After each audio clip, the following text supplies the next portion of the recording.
Chapter 1. Stop waiting for motivation. Audiobook intro tone. Deep, steady, and authoritative. Welcome to the first step of your transformation. Most people are stuck. They are waiting. They are waiting for a spark, a sign, or a sudden surge of energy to finally start the project, hit the gym, or change their life. They call this spark motivation. But here is the cold, hard truth. Motivation is a feeling, and feelings are the most unreliable foundation you could ever build a life upon. If you only work when you feel motivated, you are handing the steering wheel of your life over to your moods. And moods change like the weather. If it's raining, you stop. If you're tired, you quit. If you're bored, you distract yourself. High performers, the elite athletes, the titans of industry, the masters of their craft, do not live this way. They treat action as a mechanical process. They have replaced the feeling of motivation with the mechanics of discipline. Their mantra is simple: action first, feelings later. The great motivation myth. We have been lied to by hustle culture. We see videos of people shouting at cameras, telling us to get pumped up. We think that if we just find the right song, the right quote, or the right video, we will finally have the fuel to move. But biology doesn't work that way. Motivation is a chemical spike, usually dopamine, that occurs when we anticipate a reward. It is a starter motor, not the engine. You cannot drive a car across the country using only the starter motor. You need an engine that runs regardless of how the ignition felt. When you wait for motivation, you are essentially saying, I will only be the person I want to be when my brain gives me permission via a chemical hit. That is not leadership. That is a hostage situation. Discipline is the keys to the cell. Discipline says, it doesn't matter if the dopamine is there. The clock says 6 a.m. The shoes are on. We are moving. The neuroscience of resistance. To master discipline, you must understand your enemy. The enemy lives inside your skull. It is the limbic system, the oldest, most primal part of your brain. Its only job is survival. It wants you to stay warm, stay safe, and save energy. To your limbic system, a difficult task looks like a threat. When you think about sitting down to write that difficult report or stepping out into the cold for a run, your limbic system triggers a resistance response. It floods your mind with excuses. I'll do it tomorrow. I'm not feeling 100%. I need more research. This is the lizard brain trying to keep you in the cave. On the other side, you have the prefrontal cortex. This is the seat of your logic, your goals, and your future. This is the part of you that bought this book. The problem is that the limbic system is faster and louder. Discipline is the process of strengthening the prefrontal cortex so it can override the lizard brain. High performers don't not feel resistance. They feel it every single morning. The difference is they don't negotiate with it. They recognize the voice of resistance as a sign that they are on the right track. If there is no resistance, the task probably isn't hard enough to change you. Action first, feelings later. Write this down. Record it in your mind. Repeat it as you walk. Action first, feelings later. In our modern world, we think the order is feel like doing it, motivation. Do it, action. Get a result, success. The real world works in reverse. Do it, action. See progress, result. Feel like doing more, motivation. Motivation is the byproduct of action, not the cause of it. When you finish a workout you didn't want to start, how do you feel? You feel incredible. You feel motivated to eat healthy. You feel motivated to work. That feeling didn't come before the gym, it was earned by the gym. You must treat your daily tasks like a professional. An airline pilot does not wait for motivation to land the plane. A surgeon does not wait for the right vibe to start the operation. They follow a checklist. They follow a schedule. They execute because they are professionals. If you want to reach the top 1% of your field, you must stop acting like an amateur who works when they feel like it, and start acting like a professional who works because it is on the schedule. Case study. The mechanical athlete. Consider the story of an Olympic swimmer. Their alarm goes off at 4:30 a.m. The room is dark. The air is cold. Every fiber of their being wants to stay under the covers. Does the swimmer lie there and wait for a feeling of excitement? No. They have a mechanical start. Feet hit the floor. Clothes go on. Water hits the face. They are in the pool before their brain is even fully awake to complain about it. By the time the sun comes up, they have already traveled 5 miles in the water. They didn't win because they were more motivated than the person who stayed in bed. They won because they built a system that removed the need for a choice. They turned their morning into a series of automated steps. The start before you're ready framework. So, how do you apply this today? You use the framework of non-negotiation. Step 1. The 5-second rule. The moment you have an impulse to act on a goal, you must physically move within 5 seconds or your brain will kill the idea. 5-4-3-2-1 go. Do not let the lizard brain start the negotiation. If you negotiate, you lose. Step 2. The 10-minute contract. If a task feels overwhelming, make a deal with yourself. I will do this for 10 minutes. After 10 minutes, I'm allowed to stop. The hard part is almost always the transition from not doing to doing. Once you break the seal of stillness, momentum takes over. 9 times out of 10, once you start, you won't want to stop. Step 3. Schedule the action, ignore the mood. Look at your calendar. Treat your deep work, your exercise, and your habits as fixed appointments. If you had a meeting with the President of the United States, would you cancel because you felt a bit tired? Of course not. You would show up. You need to start treating your commitments to yourself with the same level of respect. The discipline of the schedule. Discipline is mechanical. It is the ability to become a robot for the first 10 minutes of a task. When people ask, how do you stay so consistent? The answer isn't a secret supplement or a hidden psychological trick. The answer is, I don't check in with my feelings. I don't ask myself if I want to write. I don't ask myself if I want to lift weights. I look at the clock, I see it is time, and I move my body. The you that makes the schedule is the leader. The you that executes the schedule is the soldier. The soldier does not argue with the leader. He executes. Chapter 1 Summary and Daily Practice. As we close this chapter, I want you to identify one thing you have been putting off because you don't feel like it. Is it a phone call? A workout? A clean desk? A difficult email? I want you to stop this audio in a moment. I want you to count down from 5. And I want you to do that task immediately. Do not wait for a feeling of readiness. Readiness is a myth. There is only the clock and the action. The mantra for Chapter 1. Action first. Feelings later. Action first. Feelings later. Action first. Feelings later. Stop waiting for the fire to start. Be the match. Chapter 2. Make hard your default. Audiobook tone. Gritty, measured, and challenging. The path of least resistance is the path of decay. In every moment of your waking life, you are standing at a fork in the road. One path is paved, downhill, and lined with cushions. It is the path of convenience. It is the path of later. It is the path of the easy way. The other path is steep, rocky, and demands effort at every step. This is the path of the hard thing. Most people spend their entire lives trying to optimize for the easy path. They want the fastest results with the least effort. They want the shortcut. They want the hack. But what they don't realize is that by avoiding the hard, they are making their lives infinitely more difficult in the long run. When you avoid the hard things, you become soft. And when a soft person meets a hard world, they break. In this chapter, we are going to shift your internal thermostat.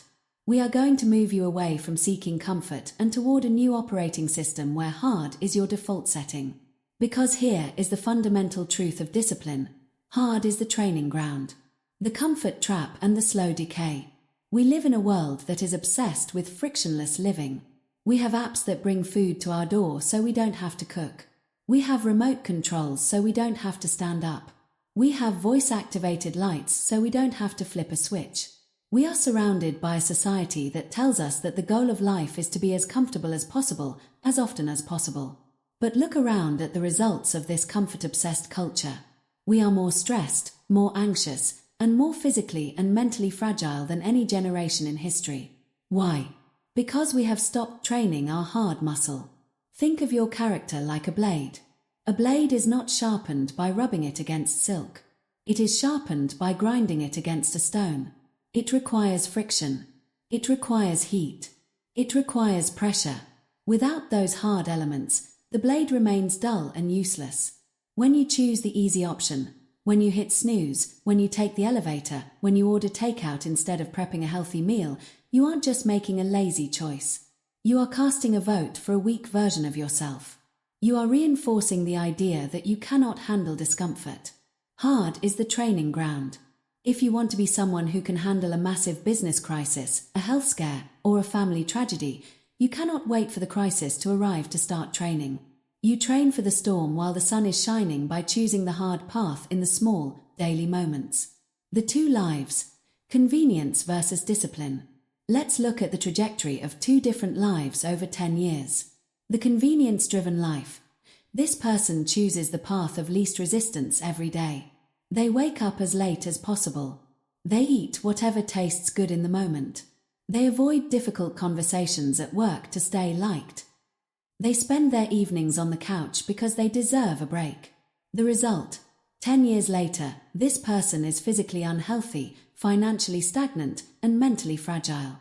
Because they never practiced doing hard things, small inconveniences now feel like catastrophes. Their world has become very small because their ability to handle hard has shriveled. The discipline-driven life. This person makes hard their default. They wake up early to train, even when they're tired. They tackle the most stressful project at work first. They choose the stairs. They choose the salad. They have the awkward, honest conversation instead of the easy lie. The result? 10 years later, this person is a force of nature. Their body is a weapon. Their career is an ascending line. Their mind is a fortress. Because they practiced doing hard things every single day, the hard things of life don't even bother them anymore. They have built a high discomfort tolerance. Which path are you on? You might think you're in the middle, but there is no middle. You are either getting stronger or you are getting weaker. Hard is the training ground. The anatomy of voluntary hardship. To make hard your default, you must practice what the ancient Stoics called voluntary hardship. This is the intentional choice to experience discomfort when it isn't strictly necessary. Why would anyone do this? Why take a cold shower when the water heater works perfectly fine? Why walk 3 miles when you have a car in the driveway? Why wake up at 4:30 a.m. when your job doesn't start until 9 o'clock? The answer is simple: to kill the governor in your mind. In every car, there is a device called a governor that limits how fast the engine can go to prevent damage.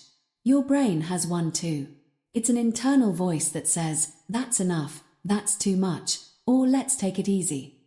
Voluntary hardship is the process of pushing past that governor. When you take a cold shower, you are telling your brain, "I see that you are afraid. I see that you want to be warm. I hear your excuses. And I'm going in anyway." In that moment, you are not just getting clean. You are training your prefrontal cortex to dominate your limbic system. You are practicing the act of execution in the face of resistance. This is why hard must be your default. If you can win the battle against a cold shower at 6 a.m., you are far more likely to win the battle against a difficult client at 2 p.m. The daily opportunities for hard. You don't need to climb Mount Everest to build discipline. You need to win the small, invisible wars that happen in the margins of your day. These are the micro-disciplines. 1. The alarm clock war. The first hard thing of the day is the alarm. When it goes off, your brain will immediately begin a high-level negotiation. It will tell you that you need more sleep for your health. It will tell you that you can just work harder later today to make up for it. Making hard your default means the negotiation is over before it begins. Feet hit the floor. No snooze. No debate. Hard is the training ground. 2.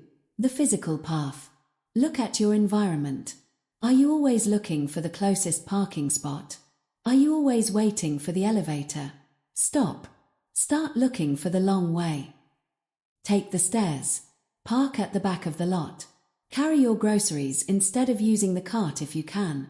These physical choices send a constant signal to your subconscious. I am a person who moves. I am a person who exerts effort. I am not a person who seeks the easy way. 3. The first task rule. Most people start their workday by checking email or Slack. Why?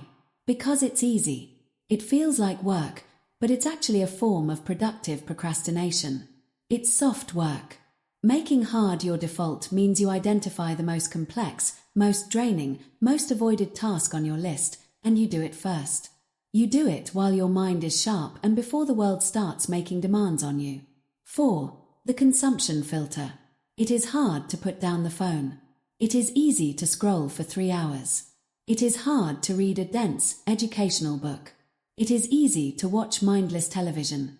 Every time you choose the more difficult form of input, you are strengthening your attention span and your willpower. The science of desensitization. There is a biological reason why this works. It's called hormesis. Hormesis is the biological phenomenon where a small amount of stress or toxin actually makes an organism stronger and more resilient. Think of a vaccine. You are injected with a tiny, weakened version of a virus so that your immune system learns how to fight it. Then, when the real virus shows up, your body says, I know you. I've trained for this, and it wipes it out. Discipline works the exact same way. Small, daily doses of voluntary hard act as a psychological vaccine. When you intentionally subject yourself to the hard of a workout, the hard of a fast, or the hard of a focused work session, you are building psychological antibodies. When real life hits you with a hard, a job loss, a breakup, a financial crisis, you don't collapse. You don't spiral into anxiety. Why? Because you've been training. Your default is already set to handle it. You have built a reservoir of confidence that only comes from knowing you have survived discomfort before. Confidence is the result of hard things. Many people think they need confidence before they can do hard things. They say, once I feel more confident, I'll start that business, or once I feel better about myself, I'll go to the gym. This is a total reversal of reality. Confidence is not the cause of action. It is the result of action. Specifically, it is the result of doing hard things. You cannot lie to yourself. You can say affirmations in the mirror all day long, but deep down, your brain knows the truth. It knows if you took the easy way out. It knows if you folded when things got tough. No amount of positive thinking can replace the soul-deep confidence that comes from looking back at a day and knowing you chose the difficult path every time it was presented to you. When hard is your default, you develop a proof-of-work mentality. You look at your life and see a mountain of evidence that you are capable. You see the early mornings, the heavy weights, the finished projects, and the skipped temptations. That evidence becomes an unshakable armor. Changing your internal language. To make hard your default, you must change how you talk to yourself about effort. Stop saying, I have to do this hard thing. Start saying, I am training. When you say, I have to, you are a victim of your schedule. When you say, I am training, you are an athlete of life. The cold shower isn't a chore. It's a training session for your courage. The difficult report isn't a burden. It's a training session for your focus. The 5 a.m. run isn't a punishment. It's a training session for your identity. Hard is the training ground. Every time you feel that itch of resistance, that feeling in your chest that says I don't want to, I want you to recognize it as a signal. That itch is the feeling of growth. If it's easy, you're coasting. If you're coasting, you're going downhill. If it's hard, you're climbing. And the view is only good from the top. Chapter 2 Summary and Daily Practice. As we wrap up this chapter, I want you to look at your day ahead. I want you to find 3 opportunities to make hard the default. The small physical choice: take the stairs. Park far away. Stand instead of sit. The one more principle: when you think you're done with a workout, with a work task, with a chore, do one more. One more rep, one more page. One more minute. This trains your brain to never stop at the first sign of completion. The cold finish: at the end of your next shower, turn the handle to cold for 60 seconds. Don't think. Just do. Remember, your life will be defined by the things you chose not to avoid. If you seek ease, life will be hard. If you seek hard, life will be easy. Set your default to hard. The training ground is open. The mantra for Chapter 2. Hard is the training ground. Hard is the training ground. Hard is the training ground. Go get to work. Chapter 3. Kill the comfort addiction. Audiobook tone. Serious, analytical, and confrontational. We are the most comfortable humans to ever walk the earth. We live in temperature-controlled boxes. We sleep on memory foam. We have the world's knowledge and its most addictive entertainment resting in the palms of our hands. If we are hungry, a stranger brings us food. If we are bored, a billion-dollar algorithm serves us exactly what we want to see. On the surface, this looks like progress. It looks like the ultimate achievement of our species. But beneath the surface of this luxury, something dangerous is happening. We are being sedated. We are being softened. We are becoming addicted to a lifestyle that requires nothing of us, and in the process, we are losing our ability to do anything hard. The mantra of this chapter is a warning you must carry with you every single day. Comfort compounds weakness. The biology of the trap. To understand why comfort is so dangerous, we have to look at our evolutionary history. For 99% of human history, life was defined by scarcity and effort. If you wanted to eat, you had to hunt or forage. If you wanted to stay warm, you had to build a fire. If you wanted to move, you had to walk. Because of this, our brains evolved to be effort thrifty. We are biologically wired to seek the path of least resistance because, for our ancestors, saving energy was the difference between life and death. But we no longer live in a world of scarcity. We live in a world of hyperabundance. The lizard brain that told your ancestors to rest after a long hunt is the same brain telling you to scroll through social media for 3 hours. The difference is that your ancestor earned the rest through physical exertion. You are resting from a life that isn't even tiring you out. When you live in a state of constant comfort, your threshold for pain drops. Because you never experience real cold, a slight breeze makes you complain.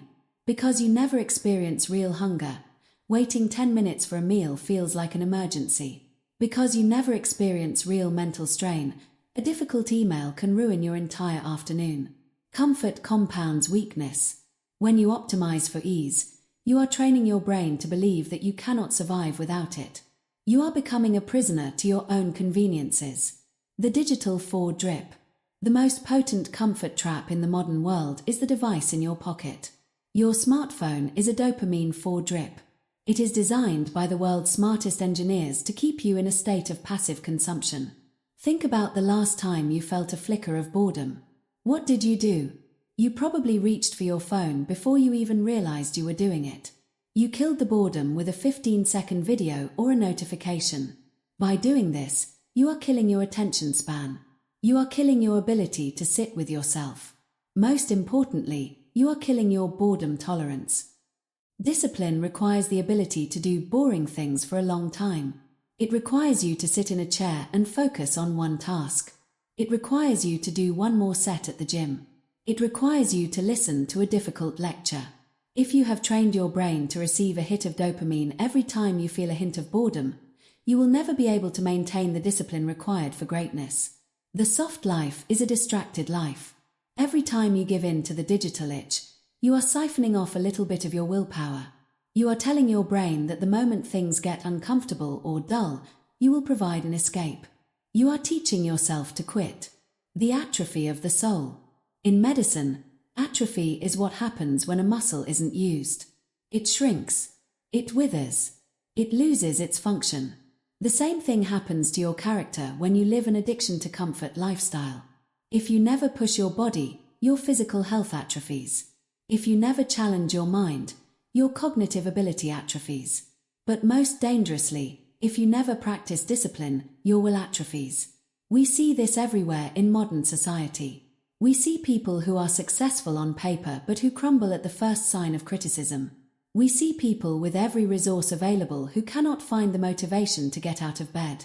This is the result of comfort addiction. They have everything they want, but they have lost the one thing they need, the ability to endure. Comfort compounds weakness. It is a slow, silent killer of potential. It doesn't happen all at once. It happens one easy choice at a time. It's the choice to order the burger instead of cooking the chicken. It's the choice to watch the show instead of reading the book. It's the choice to sleep in just this once. Each of these choices feels small, but over a year, over 5 years, over a decade, they compound into a version of you that is unrecognizable, a version that is fragile, reactive, and incapable of doing hard things. Identifying the comfort traps. To kill the addiction, you must first identify the traps. Everyone has different comfort drugs. For some, it is the literal consumption of junk food and sugar. For others, it is the mental junk food of gossip, news cycles, and social media. For many, it is the comfort of a safe routine that requires no growth. Ask yourself these 3 questions. Where am I seeking an escape? When you are stressed, where do you hide? Is it in a bottle, a screen, or a shopping cart? What is the easiest part of my day? Usually, the part of your day you look forward to most, the mindless part, is your biggest comfort trap. What have I been avoiding because it's inconvenient? Convenience is the mask that cowardice wears. Once you identify these traps, you cannot simply wish them away. You must use intentional friction. The strategy: intentional friction. If you want to stop a behavior, you must make it harder to do. You must add friction to the easy path. In the previous chapter, we talked about making hard your default. Now, we are talking about making easy difficult. The digital fortress. If you spend too much time on your phone, don't just try to use it less. Charge it in a different room. Delete the apps that suck your time. Put your phone in a timed lockbox. Force yourself to have to work to get to your distraction. The kitchen audit. If you eat junk because it's there, stop buying it. Don't rely on your willpower in the middle of a Tuesday night. Rely on the friction of having to drive to the store to get it.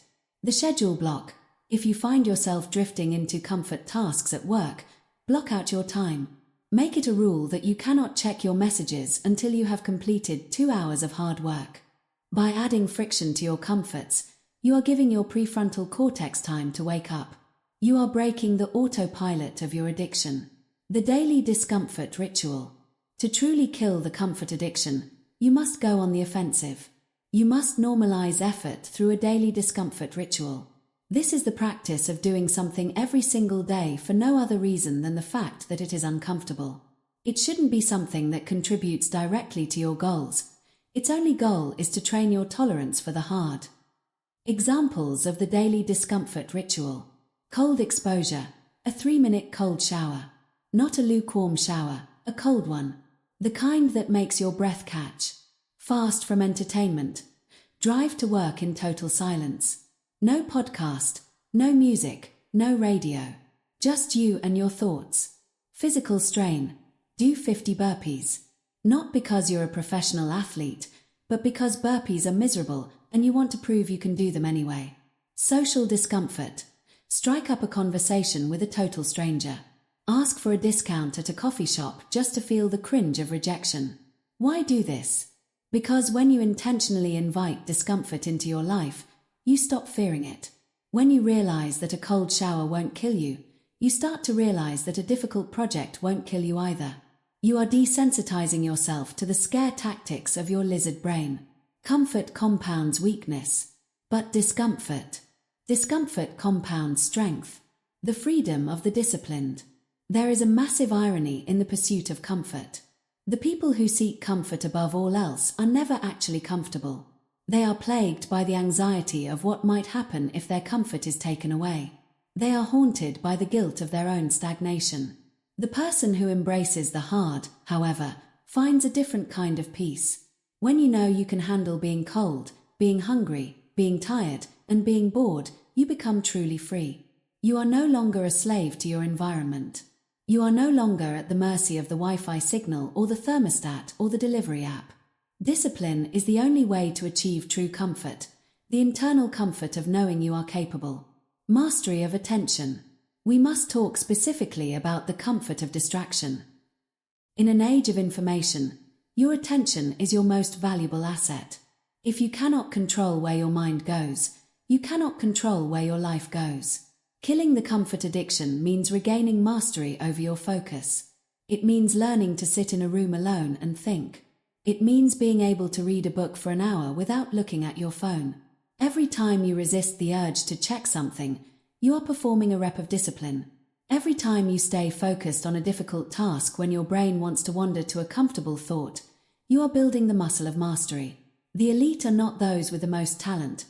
They are those who can stay in the uncomfortable zone of deep focus longer than anyone else. They have killed the addiction to the easy hit of distraction. Chapter 3 Summary and Daily Practice. As this chapter concludes, look around your room. Look at your life. Where have you allowed comfort to turn into a cage? Where have you allowed convenience to erode your character? Your mission for the next 24 hours is this. Identify your comfort drug. Is it the phone? The sugar? The snooze button? The TV? Add 3 steps of friction. If it's the TV, unplug it and put the remote in a drawer. If it's the phone, delete the social media apps for the day. Make the easy thing hard to reach. Perform your discomfort ritual. Choose one thing from the list we discussed. Cold shower, silence, physical strain, and do it today. Do it especially if you really don't want to. Stop letting your environment dictate your strength. Stop being a consumer of ease and start being a creator of effort. The more comfort you kill, the more you will find underneath. You are not your comforts. You are the person who survives without them. The mantra for Chapter 3. Comfort compounds weakness. Comfort compounds weakness. Comfort compounds weakness. It's time to get uncomfortable. Chapter 4. Do the hardest thing first. Audiobook tone, energetic, focused, and decisive. You wake up, and the weight is already there. Before you've even opened your eyes, you know what it is. It's that one task, that one difficult conversation, that complex project, that looming deadline. It sits in the back of your mind like a heavy, cold stone. And then, you make your first mistake of the day. You decide to warm up. You tell yourself you'll just check your emails first. You'll just clear out the easy stuff to get some momentum. You'll just tidy your desk, get another cup of coffee, and get settled. You think you're being productive. You aren't. You are engaging in the most dangerous form of procrastination. Productive procrastination. In this chapter, we are going to dismantle the myth of warming up. We are going to learn why high achievers tackle their greatest resistance at the moment of their greatest strength. The mantra for this chapter is the foundation of elite productivity. Win the morning, own the day. The willpower battery.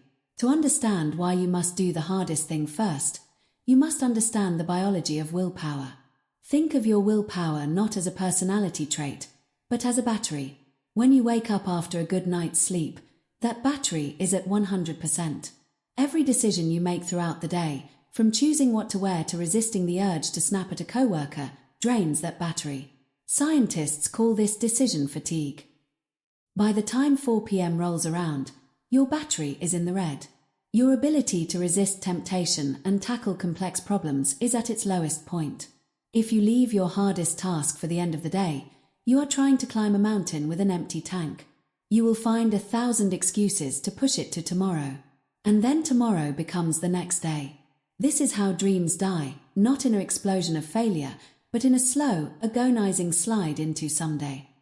When you win the morning, you are using your 100% charge on the 100% difficulty task.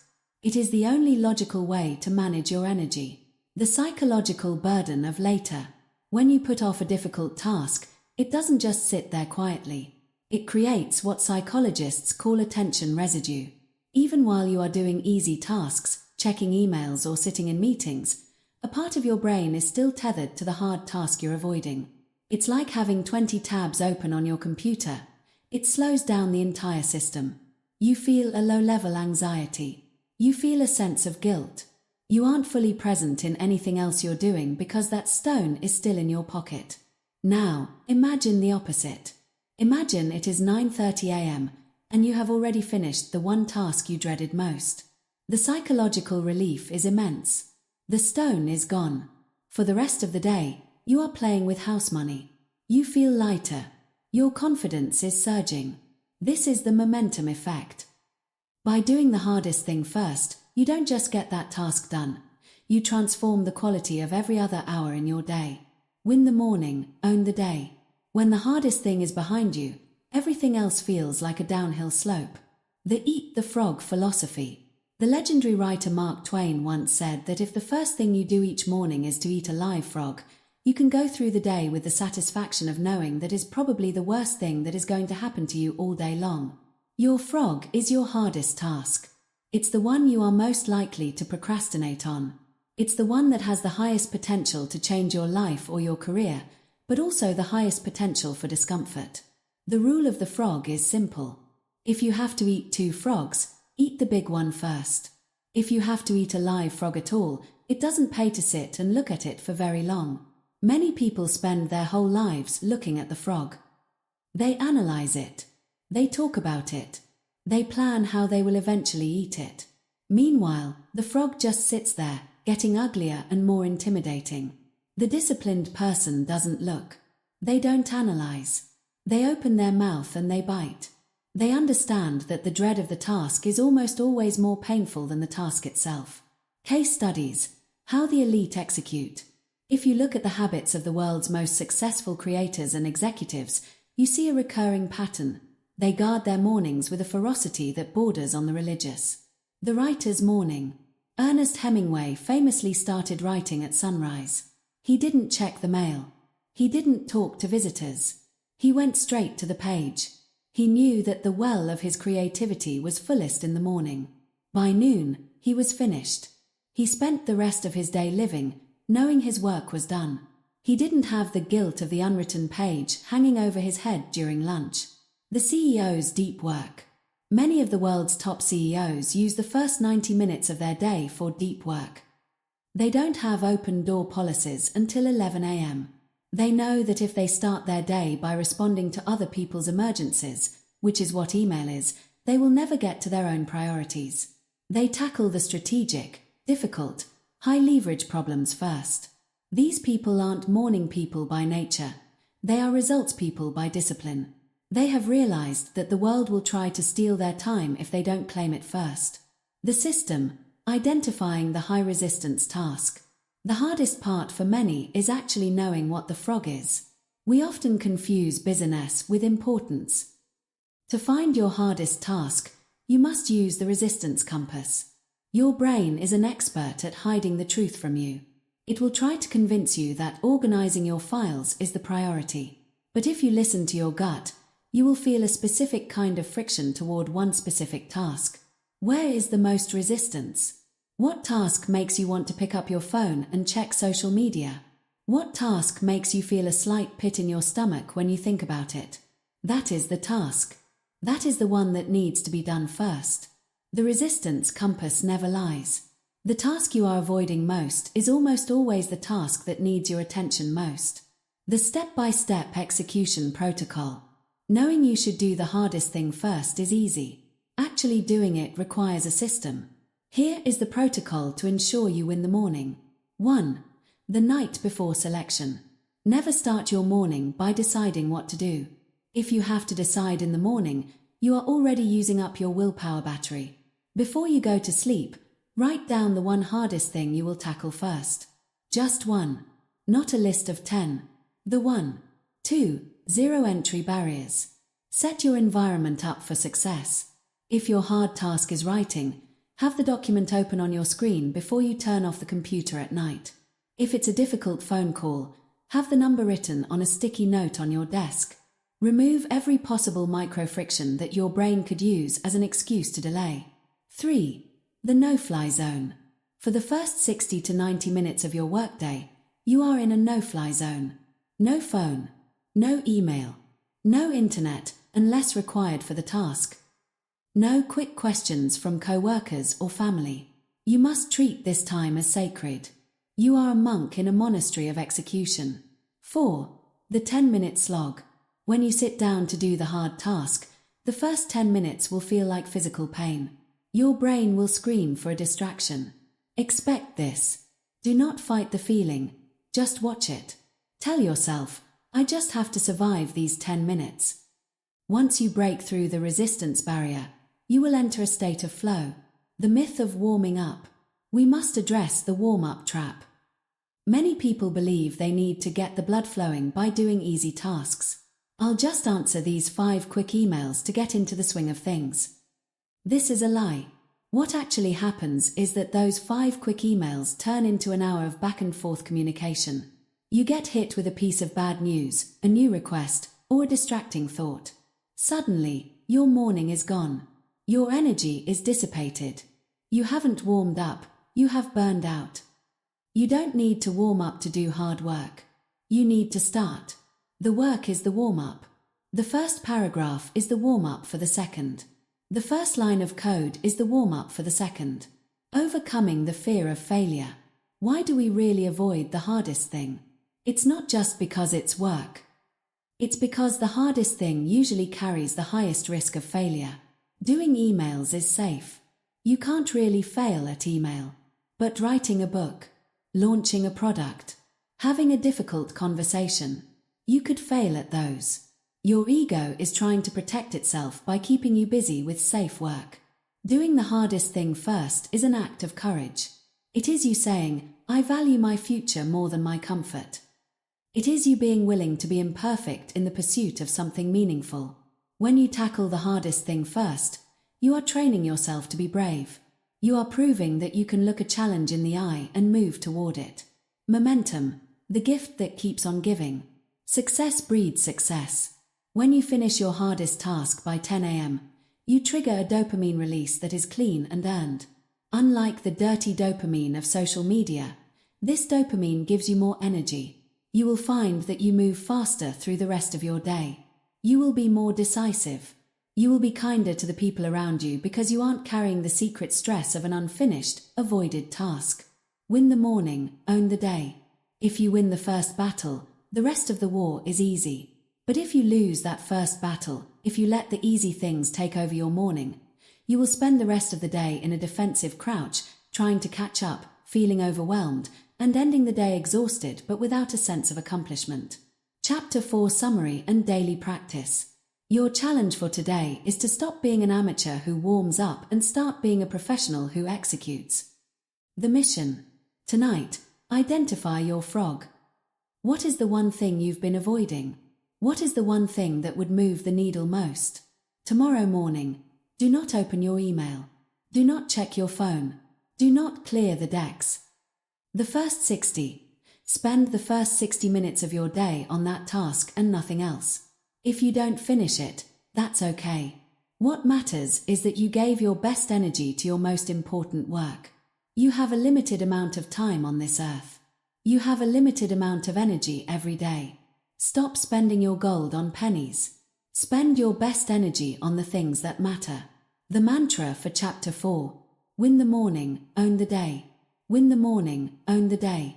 Win the morning, own the day. Eat the frog. Start now. Chapter 5. Build an identity that executes. Audiobook tone. Deep, resonant, and psychologically focused. Why is it that some people can wake up at 5 a.m. for a decade without ever hitting the snooze button, while others can't make it through a single week?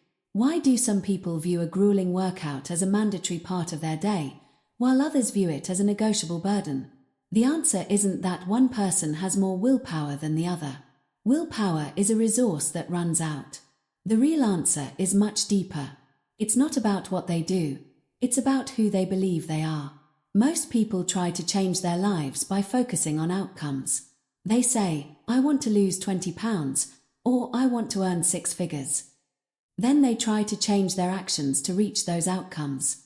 But they keep the same old identity. They are a lazy person trying to do productive things. This creates an internal friction that eventually breaks them. If you want discipline to be permanent, you must move beyond habits and into identity. You must stop trying to be disciplined and start being a disciplined person. The mantra for this chapter is the key to lifelong transformation. Identity drives behavior. The layers of behavior change. To change how you act, you have to understand the 3 layers of change. Imagine an onion. The outer layer is outcomes. This is what you get. The middle layer is processes. This is what you do. The core, the very center of the onion, is identity. This is what you believe about yourself. Most people start from the outside in. They focus on the outcome, the weight loss, and then the process, the diet. But because they haven't changed the core, the identity, their brain is constantly fighting the process. Their brain says, I'm a person who loves junk food and hates effort. Why am I eating this salad? Eventually, the core wins, and the person reverts to their old ways. Disciplined people work from the inside out. They start at the core. They decide, I am the type of person who never misses a workout. When that is your identity, the process of going to the gym isn't a struggle of willpower. It is simply a reflection of who you are. Identity drives behavior. When your actions and your identity are aligned, you no longer have to convince yourself to do hard things. You do them because not doing them would feel like a betrayal of yourself. The smoke and the flame. Think about the difference between two people who are offered a cigarette. The first person says, "No thanks, I'm trying to quit." This sounds like a good response, but it reveals a flawed identity. They still believe they are a smoker who is trying to do something else. They are relying on willpower to resist a temptation that they still fundamentally want. The second person says, "No thanks, I'm not a smoker." There is a massive difference here. This person isn't trying to quit. They have shifted their identity. They no longer see themselves as someone who smokes. To them, the cigarette isn't a temptation. It's something that simply doesn't belong in their world. It's not hard for them to say no, because saying no is consistent with who they are. If you say, "I'm trying to be more disciplined," you are the first person. You are still an undisciplined person trying to fight your own nature. But when you say, "I am a person who executes," the game changes. You are no longer fighting yourself. You are simply acting in accordance with your new standards. How identity is built, the vote analogy. You might be asking, how do I change my identity? I can't just lie to myself and say I'm disciplined when I know I've been lazy for years. You are correct. You cannot fake an identity. Your brain has a very high-functioning bullshit detector. You can say affirmations in the mirror until you are blue in the face, but if you don't have evidence, your brain won't believe you. Identity is built through evidence. Every action you take is a vote for the type of person you wish to become. If you hit the snooze button, you are casting a vote for a lazy identity. If you get out of bed immediately, you are casting a vote for an executor identity. No single vote will change your life overnight, but as the votes build up, the evidence becomes overwhelming. You don't need to be perfect to change your identity. You just need a majority of the votes. If you want to believe you are a disciplined person, start small. Make your bed every morning for 7 days. That's 7 votes for someone who follows through. Finish one difficult task before 9 a.m. That's a vote for an executor. Take a cold shower. That's a vote for someone who can handle discomfort. As the pile of evidence grows, your self-image begins to shift. You stop saying "I'm trying" and start saying "this is just what I do." Identity drives behavior, but behavior builds identity. The feedback loop of execution. Once you begin casting these votes, you create a powerful feedback loop. Action. You do a hard thing, like the daily discomfort ritual. Evidence. Your brain records that you successfully handled discomfort. Identity. Your self-image shifts slightly toward being resilient. Easier action. The next time you face a hard thing, your new resilient identity makes it easier to say yes. This is how people become naturally disciplined. They aren't born with a special gene. They have simply spent years casting so many votes for a disciplined identity that doing the hard thing has become the path of least resistance for their ego. If you see yourself as a professional, you act like a professional. If you see yourself as a victim, you act like a victim. The most important conversation you will ever have is the one you have with yourself about who you are. Language patterns of the elite. Your words are the architects of your identity. The way you describe your actions determines how your brain perceives them. To build an identity that executes, you must purge weak language from your vocabulary. 1. I can't versus I don't. Research has shown that people who use the phrase "I don't" are significantly more likely to stick to their goals than those who say "I can't." When you say "I can't eat that," or I can't miss my workout, you are implying an external restriction. You are a victim being told what to do. When you say, I don't eat that, or I don't miss workouts, you are stating a personal standard. You are the boss. You are defining your identity. I don't is an identity statement. I can't is a temporary struggle. 2. I have to versus I get to. I have to go to the gym makes you a servant. I get to go to the gym makes you a person of opportunity and gratitude. This subtle shift reinforces an identity of strength and choice rather than obligation and burden. 3. The power of Be very careful what you put after the words I am. If you say, I am so disorganized, or I am just not a morning person, you are commanding your brain to fulfill that identity. You are setting a ceiling on your potential. Instead, use I am to describe the process you are mastering. I am a person who values deep work. I am someone who thrives on challenge. I am a person who keeps promises to myself. Affirmations grounded in reality. Affirmations have a bad reputation because people use them to lie to themselves. They sit on the couch eating chips and say, I am a millionaire athlete. This doesn't work. It actually creates more stress because the gap between reality and the words is too wide. Effective identity-based affirmations are evidence-grounded affirmations. Instead of saying, I am disciplined, say, I am becoming the type of person who doesn't negotiate with excuses. This is true. The moment you start doing the hard things daily, you are becoming that person. This gives your brain something it can actually believe while you work on building the mountain of evidence. Small wins reshape the self-image. We often underestimate the power of useless discipline. Does making your bed actually make you more money? No. Does taking a cold shower actually help you write a better book? Not directly. But these small wins are the foundation of your identity. When you do a small, difficult thing that you don't have to do, you are proving to yourself that you are in control. You are proving that your mind is the master of your body. If you can't control your own hands enough to put away your laundry, how can you expect to control your mind enough to build a business or lead a team?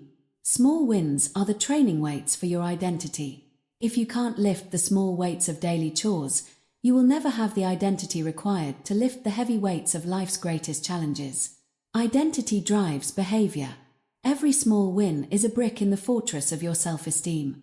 The identity audit. I want you to take a moment and conduct an identity audit. If a private investigator followed you around for 24 hours, what would their report say about who you are? Would it say, this person is a distracted consumer who avoids discomfort? Or would it say, this person is a disciplined executor who prioritizes their goals? Your identity is not what you say you value. It is what your actions prove you value. If you value health but you haven't broken a sweat in a month, your identity is not healthy. It is sedentary. If you value growth but you haven't read a book or learned a skill in a year, your identity is stagnant. This audit isn't meant to make you feel guilty. It is meant to provide clarity. You cannot change your destination until you admit where you are starting from. Once you recognize your current identity, you can begin the work of outvoting it with new actions. Living as the person you want to become. The secret to rapid transformation is to start acting as the person you want to become right now. Don't wait until you have the money to act like a successful person. Don't wait until you have the six-pack to act like an athlete. Ask yourself in every moment of decision, what would a disciplined person do right now? A disciplined person is tired at 5 p.m. Do they scroll for 3 hours, or do they prep their clothes for tomorrow and read for 20 minutes? A disciplined person sees a difficult email. Do they flag it for later, or do they solve the problem now? A disciplined person feels the urge to quit at the end of a workout. Do they stop, or do they do one more set? When you consistently ask this question, you are performing an identity bridge. You are bridging the gap between your current self and your future self. Eventually, the bridge disappears, and you simply are that person. Chapter 5 Summary and Daily Practice. Discipline is not a series of chores. It is the outward expression of an internal identity. If you fix the identity, the habits will follow. If you try to fix the habits without the identity, you will be in a state of perpetual war with yourself. The mission. Select your new identity. Write down one sentence that defines who you want to be. Example, I am a person who follows through on every commitment. Cast 3 votes. Today, perform 3 small actions that provide evidence for that identity. They don't have to be big. They just have to be undeniable. Audit your language. For the next 24 hours, catch yourself every time you say I can't or I have to. Replace them with I don't or I get to. Stop trying to be disciplined. Decide that you are disciplined. Then, spend the rest of the day proving yourself right. The mantra for Chapter 5. Identity drives behavior. Identity drives behavior. Identity drives behavior.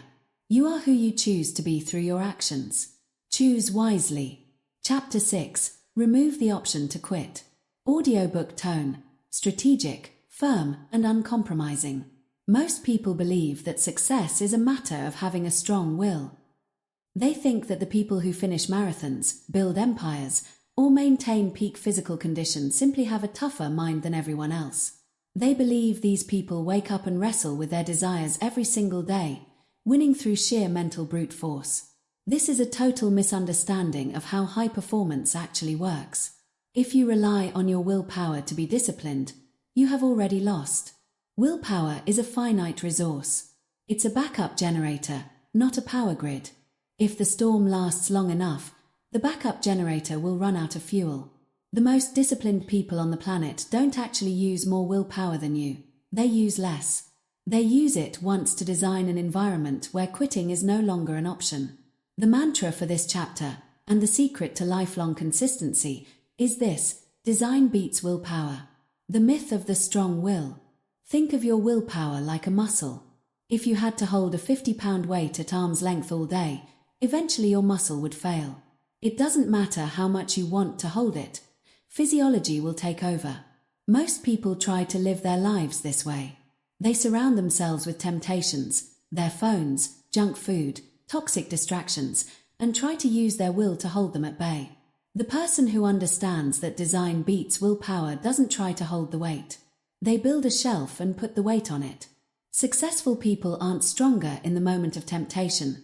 They are smarter in the moment of planning.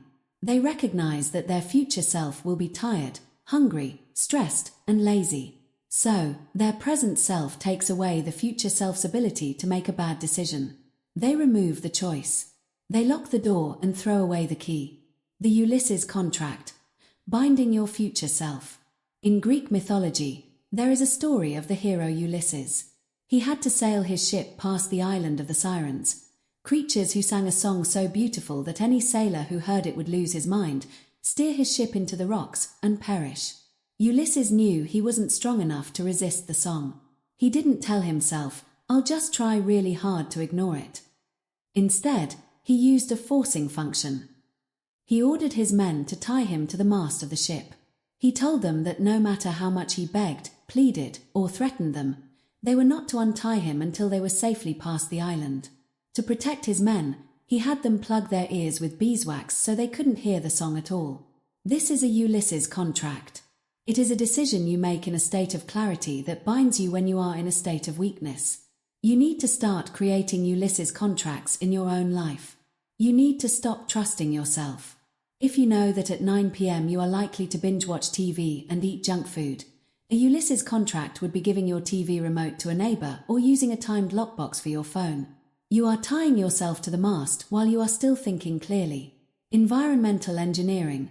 The path of least resistance. Your environment is a silent hand that shapes your behavior. Every object in your field of vision is a nudge. If you walk into your kitchen and there is a bowl of fruit on the counter, you are more likely to eat fruit. If there is a bag of chips on the counter, you are more likely to eat chips. It isn't a matter of hunger, it's a matter of visual cues. Design beats willpower. To remove the option to quit, you must engineer your environment to make the hard thing the easiest path and the easy thing nearly impossible. 1. The friction rule. If you want to stop a bad habit, increase the friction required to do it. If you want to stop checking social media, delete the app so you have to log in via browser every time. If you want to stop drinking soda, don't keep it in the house. Make yourself have to get in your car and drive to the store to get one. Most of the time, your laziness will outweigh your craving, and you won't do it. 2. The reverse friction rule. If you want to start a hard habit, remove all friction. If you want to work out at 6 a.m., your gym clothes should be laid out, your water bottle filled, and your pre-workout on the counter before you go to bed. The goal is to make the transition from sleep to action so seamless that your brain doesn't have time to register a complaint. 3. The sensory cockpit. Create a dedicated space for your hardest work. This space should have 0 distractions. When you enter this cockpit, your brain should automatically flip into execution mode. No phone, no notifications, no clutter. By designing this space, you are removing the option to be distracted. Public commitment and the power of shame. We are social animals. We are hardwired to care about what others think of us. For thousands of years, being cast out of the tribe meant death. Because of this, the fear of social shame is often much stronger than the desire for comfort. You can use this primitive fear to fuel your discipline. If you keep your goals to yourself, it is very easy to quit. No one knows you failed, so there is no social cost. But the moment you make a public commitment, you have raised the stakes. You have burned the boats. Tell your spouse, your friends, or your social media followers exactly what you are going to do and when you are going to do it. Ask them to hold you accountable. Better yet, give someone $500 and tell them that if you don't finish your task, they are allowed to keep the money or donate it to a charity you hate. Now, when you feel like quitting, you aren't just fighting your own laziness. You are fighting the loss of your money and the loss of your reputation. You have made quitting more painful than continuing. Design beats willpower. Forcing functions. Making success inevitable. A forcing function is a task or a system that forces you to act. It takes the decision out of your hands. Deadlines with consequences. A deadline is a forcing function. But a self-imposed deadline is weak because you can always move it. A real forcing function has an external consequence. If you are a freelancer, tell the client they will receive the work by Thursday or you will give them a 20% discount. Suddenly, the option to procrastinate is gone. Financial stakes. There are apps like StickK or BeMinder that allow you to put money on the line. If you don't hit your step count or finish your writing goal, the app automatically charges your credit card. You are literally paying for your lack of discipline. This is a highly effective way to remove the option to quit. It turns your discipline into a financial transaction. The power of partnership. An accountability partner is a forcing function.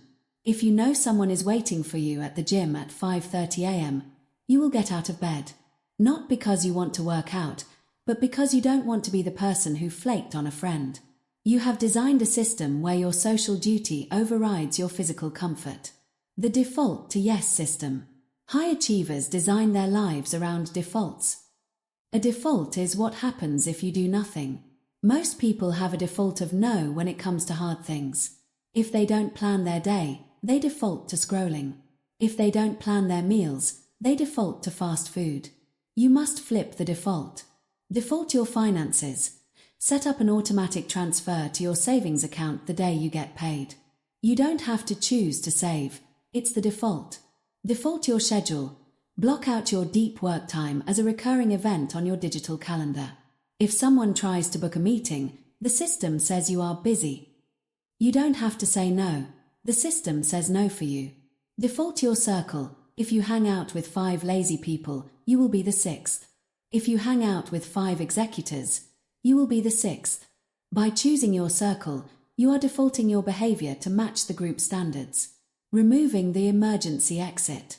In every difficult endeavor, there is a wall.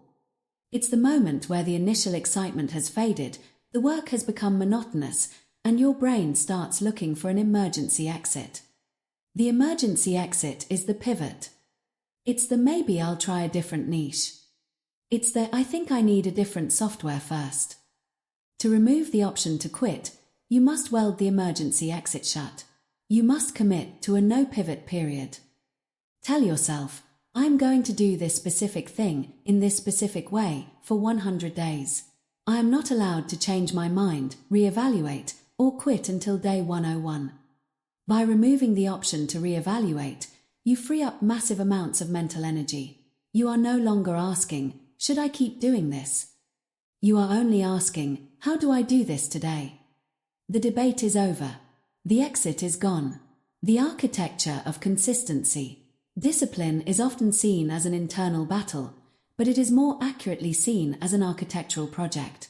You are the architect of your life. If you build a house with no insulation, you will be cold. If you build a life with no structure, you will be undisciplined. Design beats willpower. Look at the areas where you consistently fail. Don't look at your weakness. Look at the design. If you can't stop eating at night, why is there food in the pantry? If you can't focus on work, why is your phone on the desk? If you can't stay consistent with a habit, why is there no consequence for quitting? You are not a victim of your character. You are a victim of your environment. Change the environment, and the character will follow. Case study.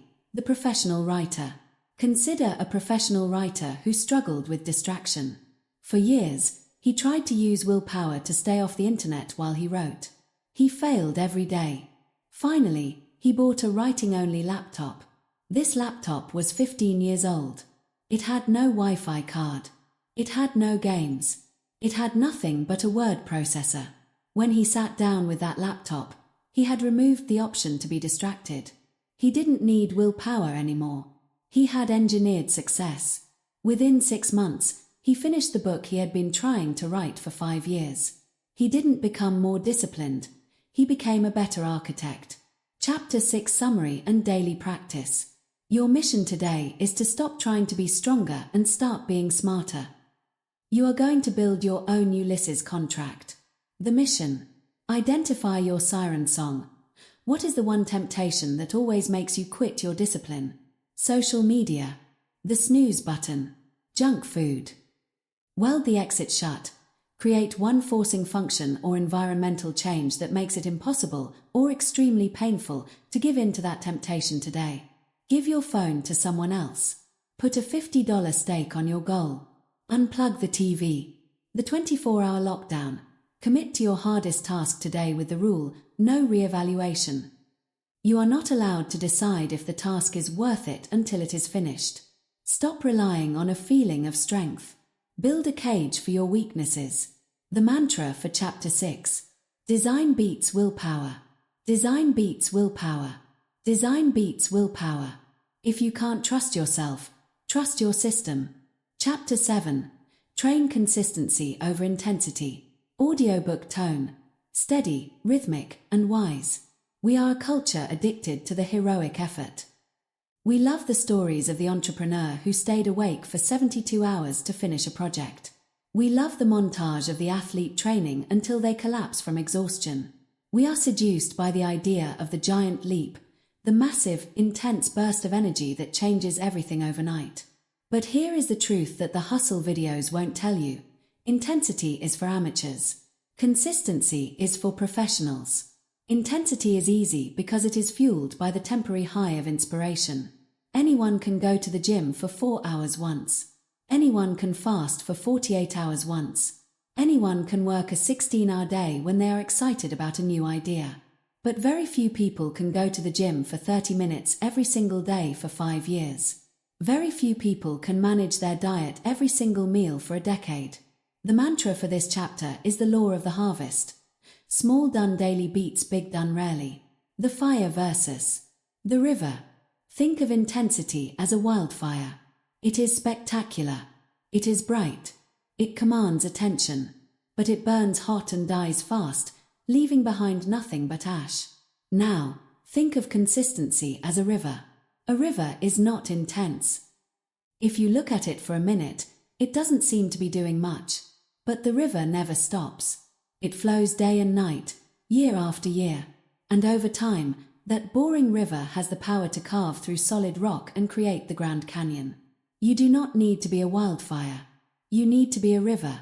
Most people fail because they try to start as a wildfire. They haven't exercised in years, so they decide to go to the gym 6 days a week for 2 hours a day. They haven't read a book in months, so they decide to read a book a week. This intensity feels good for about 10 days. Then, the motivation wears off, the soreness sets in, life gets in the way, and they quit. They burn out. Discipline is not about how much you can do in a single day. It is about how little you are willing to settle for on your worst day. The mathematics of the compound effect. Success is a game of compound interest. In finance, if you invest a small amount of money and let it grow at a steady rate, for a long time it looks like nothing is happening. But then, you hit the elbow of the curve, and the numbers explode. The same is true for your habits. If you improve by just 1% every day for a year, you don't end up 365% better. Because of compounding, you end up 37 times better by the end of the year. Conversely, if you get 1% worse every day, you decline almost all the way down to zero. The problem is that the 1% gains are invisible. If you eat one healthy meal today, you don't look in the mirror and see a fit body. If you write 500 words today, you don't have a best-selling novel. If you save $20 today, you aren't wealthy. Because the results aren't immediate, our lizard brain tells us the effort isn't worth it. It tells us that intensity is the only way to get what we want. But the elite understand that the boring daily representatives are the only thing that actually moves the needle. Small done daily beats big done rarely. Lowering the floor. The biggest enemy of consistency is the all-or-nothing mentality. We think that if we can't do the full workout or the full hour of study, then there's no point in doing anything at all. To be consistent, you must lower the floor. In Chapter 4, we talked about doing the hardest thing first. In Chapter 7, we are talking about making the hardest thing so small that it is impossible to fail. You need to establish a minimum viable action. This is the floor of your discipline. The workout floor. If you can't do the 60-minute gym session, your floor is 10 push-ups. The writing floor. If you can't write the whole chapter, your floor is 1 sentence. The reading floor. If you can't read for 30 minutes, your floor is 1 page. The goal on your bad days, the days when you're sick, tired, or traveling, is not to crush it. The goal is to keep the streak alive. When you do your floor action, you are maintaining the neurological pathway of the habit. You are casting a vote for your identity as a disciplined person. If you skip a day, you are casting a vote for a different identity. Intensity doesn't matter on your bad days. Only the X on the calendar matters.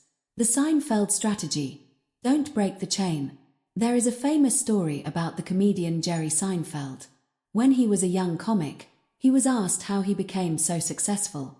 He said the secret was to write better jokes, and the way to write better jokes was to write every single day.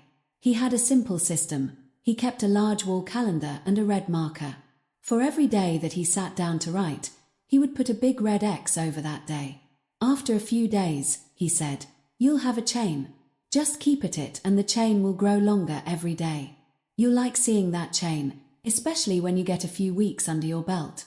Your only job next is to not break the chain. Note what he didn't say. He didn't say his job was to write a great joke.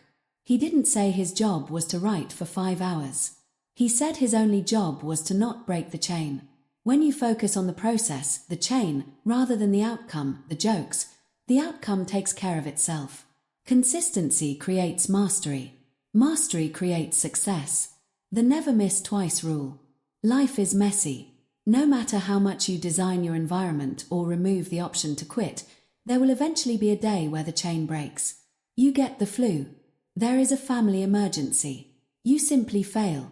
The amateur sees a broken chain and says, well, I ruined it. I might as well quit for the rest of the week and start again on Monday. This is the what the hell effect. One mistake leads to a total collapse. The professional uses the never miss twice rule. Missing once is an accident. Missing twice is the start of a new habit.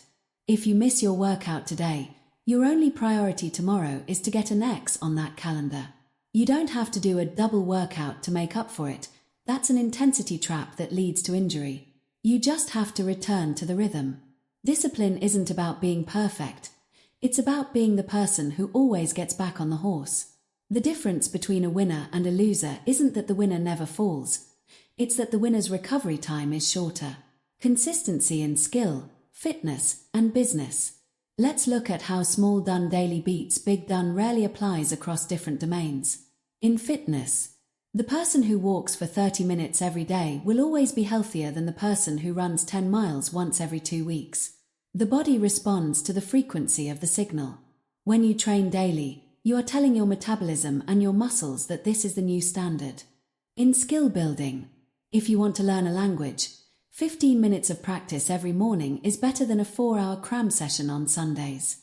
Your brain needs time to sleep and process the information between sessions. Consistency is what allows the synaptic pruning and strengthening to happen. In business, the salesperson who makes 5 cold calls every single morning will eventually out-earn the superstar who makes 100 calls in a single burst of inspiration and then does nothing for a month. The consistent salesperson builds a pipeline. The intense salesperson builds a roller coaster. The power of the boring routine. Consistency is often boring. In fact, if your routine feels exciting every day, you're probably relying on intensity, not discipline. True discipline feels like a job. It feels like brushing your teeth. You don't get pumped up to brush your teeth. You just do it because it's a non-negotiable part of your identity. When you embrace the boring representatives, you are doing what 99% of people are unwilling to do. Most people quit the moment the newness wears off. They are motivation junkies. They hop from one new diet to another, one new business idea to another, because they can't handle the plateau of latent potential. The plateau of latent potential is the period where you are doing the work every day, but you don't see any results yet. This is where the wildfire dies, but where the river keeps flowing. If you can survive the plateau through sheer consistency, you will eventually hit the breakthrough that everyone else calls overnight success. How to track your consistency. You cannot manage what you do not measure. To train consistency, you need a visual tracking system. The physical calendar. Get a wall calendar and a red marker. There is something visceral and satisfying about physically marking an X that a digital app cannot replicate. The habit tracker. Use a simple app or a notebook. List your hard things for the day. The weekly review. At the end of the week, look at your success rate. Don't aim for 100% perfection. Aim for 90%. If you hit 90% consistency, you are winning. The tracking isn't there to judge you. It's there to provide proof. As we discussed in Chapter 5, proof creates belief. When you see 30 red XS in a row, you no longer think you are disciplined. You know you are. The slow is smooth. Smooth is fast mentality. The Navy SEALs have a saying, slow is smooth and smooth is fast. When you try to go too fast, intensity, you make mistakes. You get injured. You burn out. You have to stop and start over. When you go smooth, consistency, you move at a pace that you can maintain forever. Because you never have to stop and restart, you actually reach the finish line faster than the person who was sprinting and stopping. Consistency is the ultimate life hack. It is the only way to make progress while you sleep. It is the only way to build a legacy. Chapter 7 Summary and Daily Practice. Stop looking for the giant leap. Start looking for the daily step. The mission. Lower the floor. Take your most important hard thing and define the floor version of it. What is the version so small you can do it even if you have the flu? Start the chain. Get a calendar. Perform your hard thing, or at least the floor version, today. Put your first X on the board. The never miss twice vow. Make a pact with yourself right now. If life gets in the way and you miss a day, you will be back on track within 24 hours. No guilt, no makeup work, just the next X. The wildfire is impressive, but the river changes the map. Be the river. The mantra for Chapter 7. Small done daily beats big done rarely. Small done daily beats big done rarely. Small done daily beats big done rarely. Keep the chain alive. Chapter 8. Master the boring representatives. Audiobook tone. Calm, methodical, and deeply focused. We live in a world that is addicted to the new. We want the new iPhone, the new diet, the new productivity hack, the new social media trend. We are conditioned to believe that if something is familiar, it is no longer effective. We associate novelty with progress and monotony with stagnation. But in the realm of high performance, this is a deadly lie. Success is not the result of a series of grand, cinematic breakthroughs. It is not a montage of aha moments. Success is the result of thousands of boring, unglamorous, repetitive representatives. It is the result of doing the same basic things correctly, long after the excitement has worn off and the crowd has gone home. If you want to achieve mastery in any field, whether it's fitness, finance, art, or leadership, you must learn to fall in love with the mundane. You must learn to find the nuance in the repetitive. The mantra for this chapter is the secret of the world's elite. Boring is where mastery lives. The amateurs search for novelty. Most people are amateurs not because they lack talent, but because they lack the stomach for boredom. The amateur starts a new workout program with high energy. But after 3 weeks, when the initial newness wears off and they realize they have to do another set of squats, they get bored. They think, this isn't working, or I need a more advanced routine. So they quit and start a new program. The amateur starts a business. They love the launch phase, the logos, the website, the excitement. But 6 months in, when the work becomes about cold calls, spreadsheets, and customer service, they get bored. They start looking for a new opportunity or a side hustle. This is shiny object syndrome. It is a form of self-sabotage disguised as searching for a better way. The truth is that the amateur is running away from the boredom because they don't realize that the boredom is the actual training ground.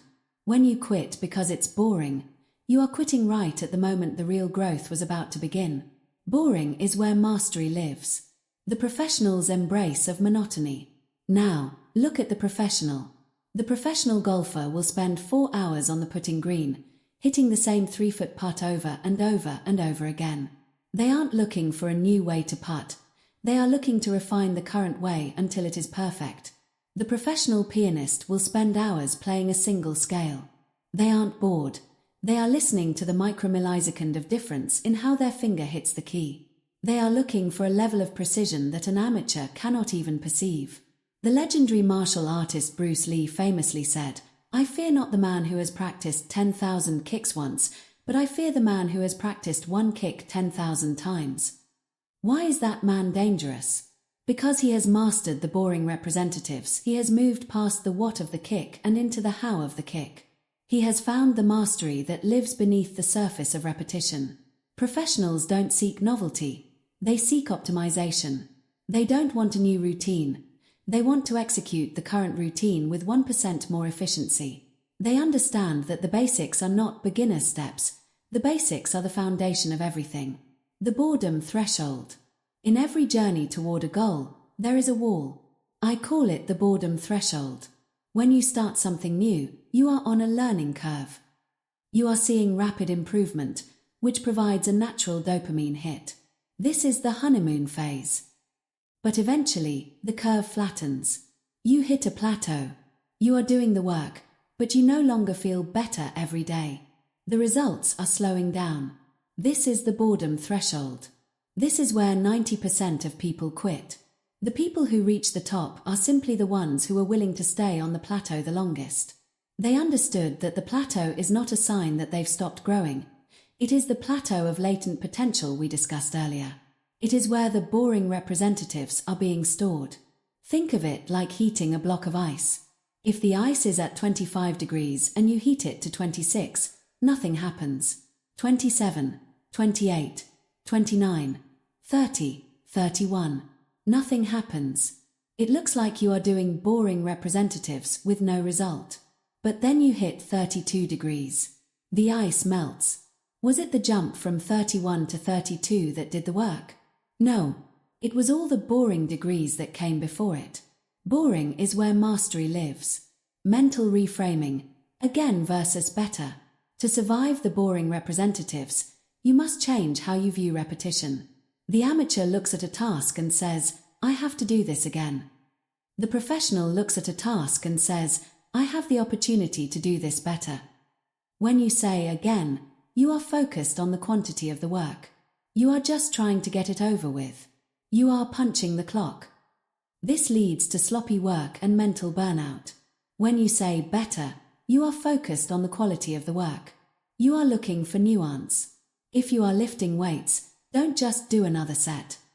Focus on the exact path of the bar. Focus on the contraction of the muscle. If you are writing, don't just write another page. Focus on the rhythm of the sentences. Focus on the clarity of the argument. If you are in sales, don't just make another call. Focus on the tone of your voice. Focus on how you handle the first 5 seconds of the conversation. Repetition is not stagnation, it is refinement. Every rep is a chance to shave off a layer of imperfection. If you view your day as a series of opportunities for refinement, boredom disappears and is replaced by a deep, quiet focus. The mastery of the fundamentals. There is a common misconception that advanced people do advanced things. In reality, advanced people are just people who do the fundamentals better than anyone else. An advanced investor isn't necessarily using complex algorithms. They are the one who has the discipline to stay consistent with the basic principles of value and patience for 30 years while everyone else is chasing crypto trends. An advanced athlete isn't the one doing the circus tricks. They are the one whose footwork and balance are so perfect that they never get caught out of position. The boring representatives are the fundamentals. And the fundamentals are the only thing that holds up under pressure.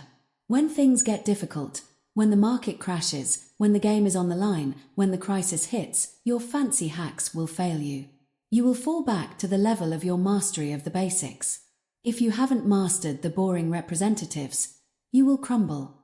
Developing a craftsman mindset. In the medieval era, a craftsman didn't work for likes or clout. They worked for the sake of the work itself.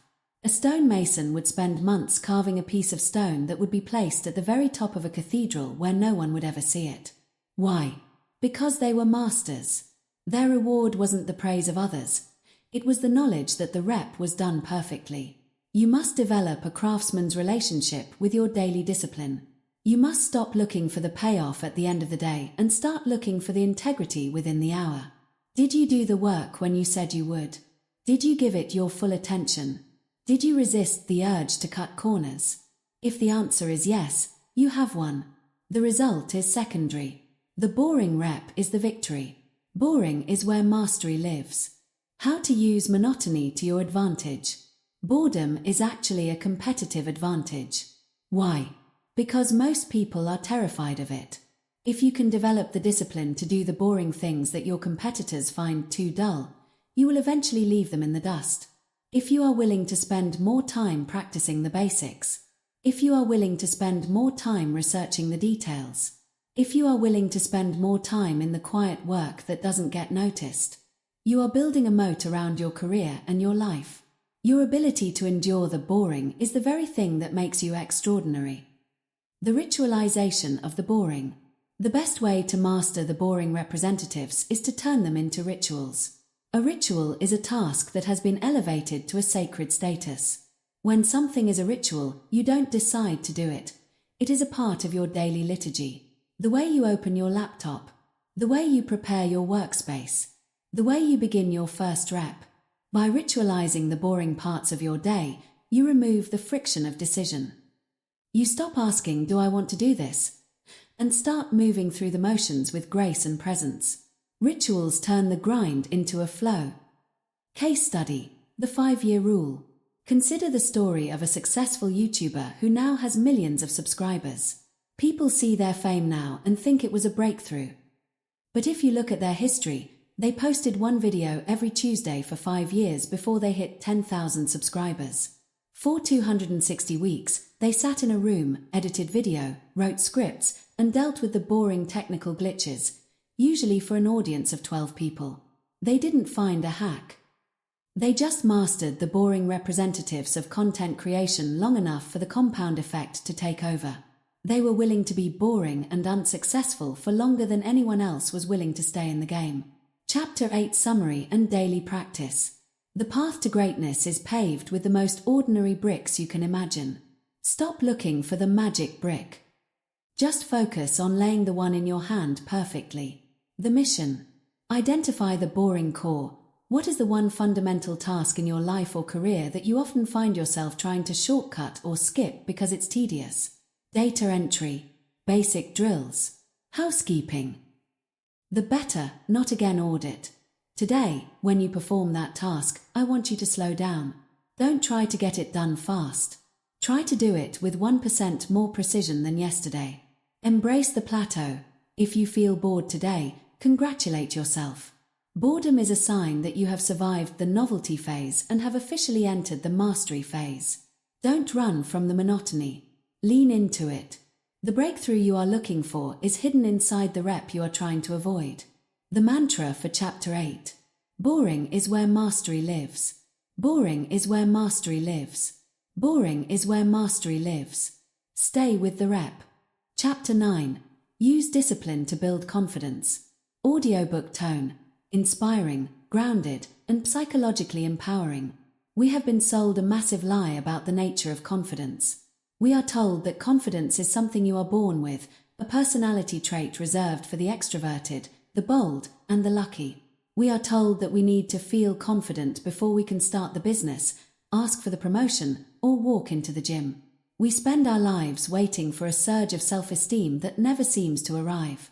But confidence is not a prerequisite for action. It is the consequence of action. You do not build confidence by standing in front of a mirror and shouting positive affirmations at yourself. Your brain is too smart for that. It knows when you are lying. It knows if you haven't done the work. You build confidence by doing hard things when you don't want to, day after day, until you have a mountain of evidence that you are a person who gets things done. The mantra for this chapter is the only psychological truth that matters for your self-esteem. Proof creates belief. The internal bank account. Imagine that inside your mind, you have a bank account. This isn't a currency of dollars. It's a currency of self-trust. Every time you keep a promise to yourself, no matter how small, you are making a deposit into that account. When the alarm goes off and you get out of bed immediately, that's a deposit. When you say you're going to work for an hour without looking at your phone, and you actually do it, that's a deposit. When you choose the healthy meal over the junk food, that's a deposit. Conversely, every time you break a promise to yourself, you are making a withdrawal. When you hit the snooze button, you lose trust. When you say you'll start that project on Monday and you push it to Tuesday, you lose trust.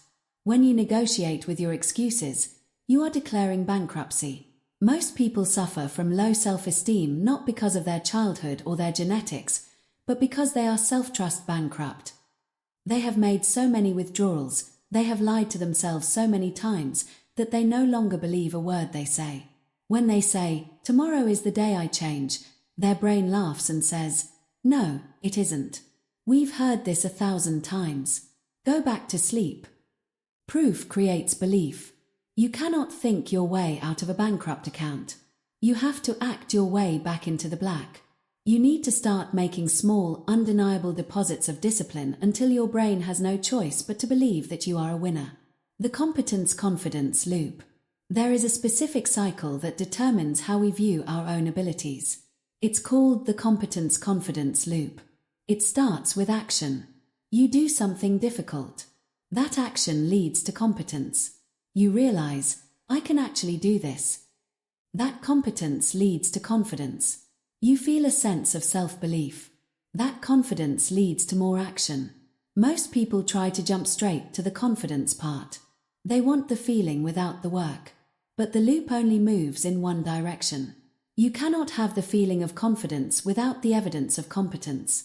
And you cannot have competence without the discipline of action. This is why doing hard things daily is the ultimate cure for insecurity. When you tackle the hardest thing first, Chapter 4, and you do the boring representatives, Chapter 8, you are building a stack of proof. When you walk into a high-stakes meeting, you aren't confident because you think you're great. You are confident because you know you woke up at 5 a.m., you've already worked out, you've already handled your hardest task, and you've been consistent for 90 days. You have proof of work. That proof becomes a suit of armor that no one can take away from you. Anxiety is the ghost of unfinished tasks. We often mistake a lack of discipline for an anxiety disorder. Now, while clinical anxiety is a real and serious condition, a massive amount of modern anxiety is actually what I call the ghost of unfinished tasks. It is the physiological stress of knowing you are capable of more, but choosing to do less. When you procrastinate, when you avoid the hard thing, you create an internal tension. Your subconscious knows you are failing yourself. It knows you are breaking the self-trust contract.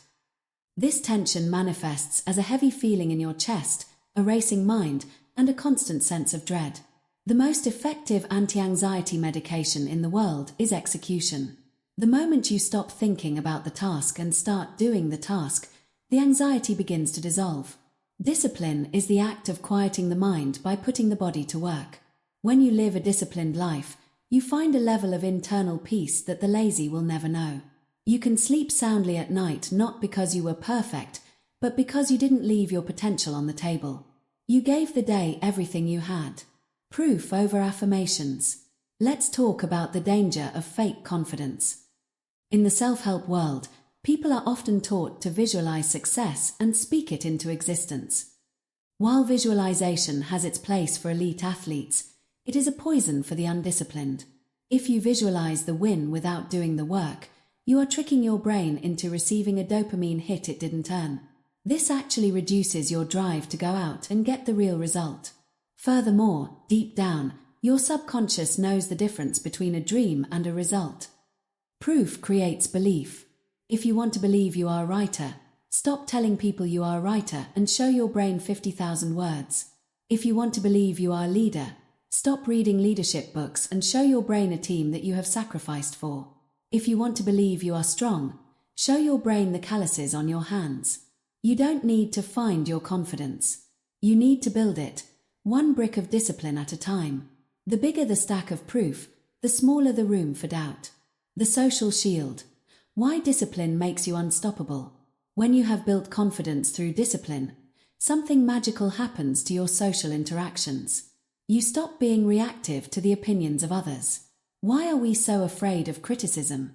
Why do we care what a stranger thinks of our work or our life? It's because we aren't sure of ourselves. If we don't have our own stack of proof, we look to others to tell us who we are. We are confidence dependent on external validation. But when you do hard things daily, you develop a private victory. When you've spent months mastering the boring representatives, and you've removed the option to quit, you know exactly who you are. If someone criticizes you, it doesn't pierce your armor. You think, that's interesting, but I know what I did this morning at 5 a.m. I know the work I've put in. I have the proof. Your opinion doesn't change the facts. Discipline gives you the confidence of the competent. It is a quiet, steady assurance. It isn't loud. It doesn't need to brag. It just is. Case study. The transformation of the quiet one. Consider a person who was always the shy one. They were afraid to speak up in meetings. They felt like an imposter in their career. They spent years trying to find their voice through therapy and self-help. Then, they decided to ignore their personality and focus on their discipline. They committed to a grueling physical challenge, training for a marathon. For 6 months, they did the hard thing every day. They ran in the rain. They ran while they were tired.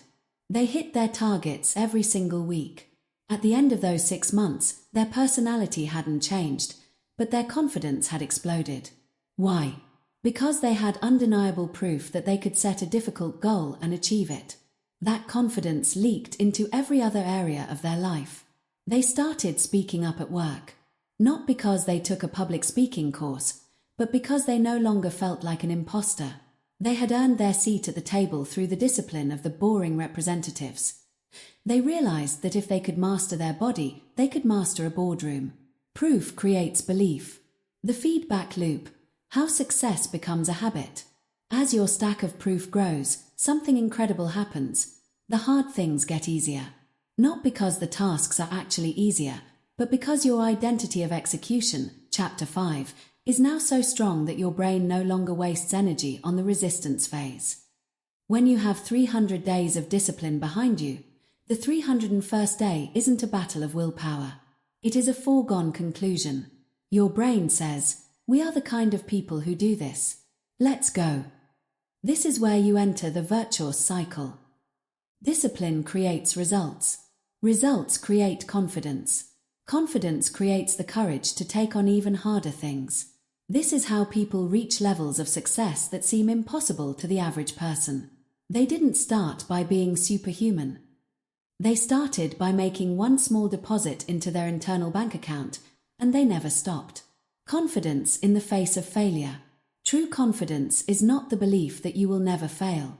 It is the belief that you can survive failure. When you do hard things daily, you are constantly failing in small ways. You miss a rep. You write a bad paragraph. You lose a sale. But because you have the discipline to show up again the next day, you realize that failure is not fatal. You learn that the sun still rises. This creates a resilient confidence. You are no longer afraid to take risks because you know your self-worth isn't tied to a single outcome. Your self-worth is tied to your process. And your process is bulletproof because it is based on discipline, not luck. Chapter 9 Summary and Daily Practice. Confidence is not a gift. It is a wage. It is the money you earn by working for yourself. If you want to feel better about yourself, stop looking in the mirror and start looking at your calendar. The mission. Audit your internal bank account. Be honest. Are you in the red?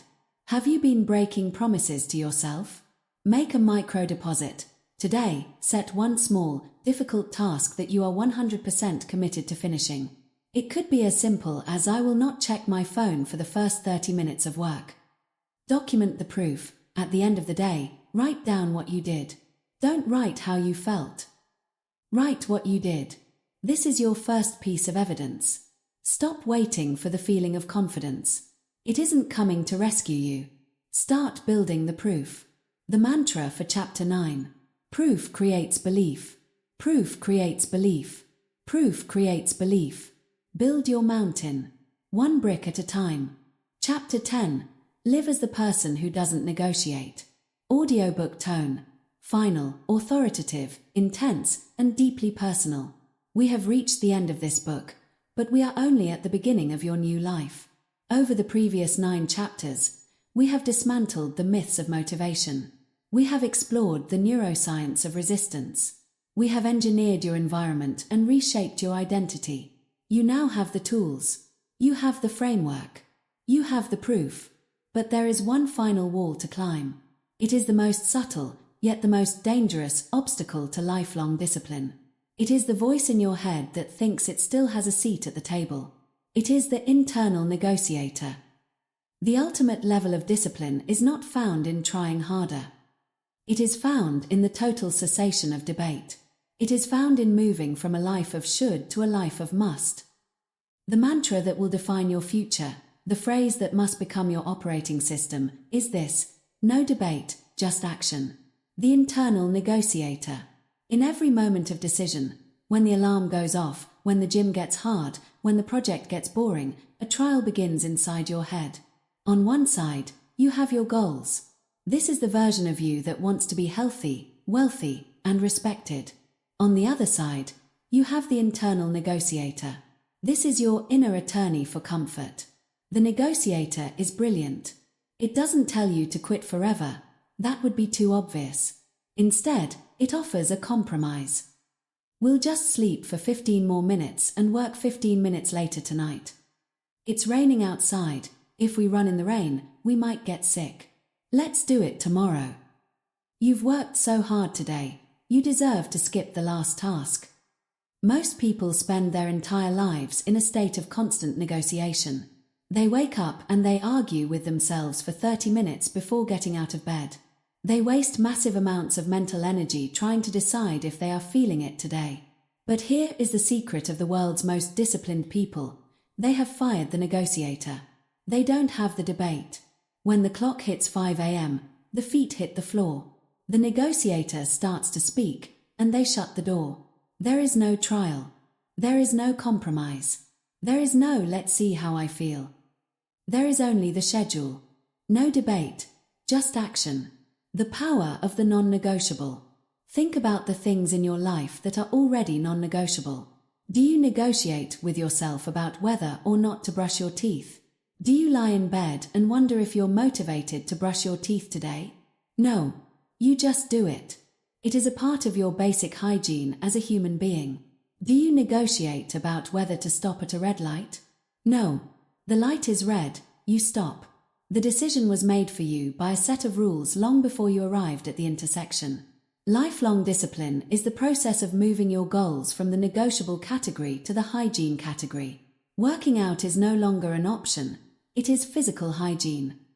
Deep work is no longer an option, it is career hygiene. Doing the hard thing is no longer a choice, it is a standard. When a task becomes a standard, the friction disappears. You no longer need willpower because there is no decision to be made. You have removed the most exhausting part of the human experience, the agony of choice. Reactive living versus intentional living. Most people live reactively. They are like a leaf in the wind. If the environment is good, motivation, they move toward their goals. If the environment is bad, stress, fatigue, criticism, they stop. They are at the mercy of their feelings and their circumstances.